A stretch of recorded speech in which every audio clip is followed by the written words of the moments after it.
अध्यक्ष महोदय, सदर लक्षवेधीच्या उत्तरात शासनाचं उत्तर कायदेशीररित्या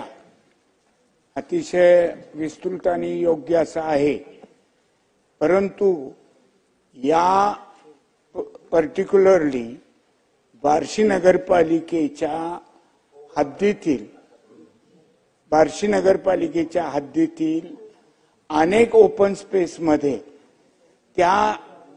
लेआउट मधल्या प्लॉट धारकाच्या मागणी नसताना किंवा त्यांनी विनंती केली नसताना सुद्धा त्या ठिकाणी इतर लोकांसाठी समाज मंदिर, छोटं सभागृह किंवा स्विमिंग टँक हा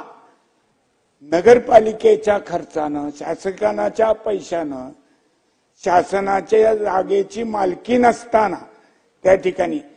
ते बांधण्यात आलेलं आहे। याच्यात जे कोणी आहेत त्याच्यावर आपण कारवाई करणार का? अध्यक्ष महोदय, सन्मान्य सदस्य सोपल साहेबांनी नगरपालिकेच्या MRTP ऍक्ट प्रमाणे जो प्रश्न या ठिकाणी विचारलेला आहे त्याच्यामध्ये एक वस्तुस्थिती खरी आहे की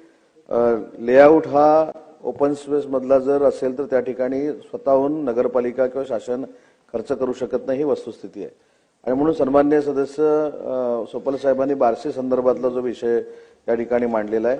या संदर्भामध्ये या संपूर्ण प्रकरणाची सविस्तर आपण सोपल साहेब चौकशी करू, सविस्तर चौकशी करून याच्यामध्ये अशा पद्धतीची यंत्रणा जर घडलेली असेल तर त्याच्यावर घटना घडलेली असेल तर त्याच्यावर तात्काळ कारवाई करू।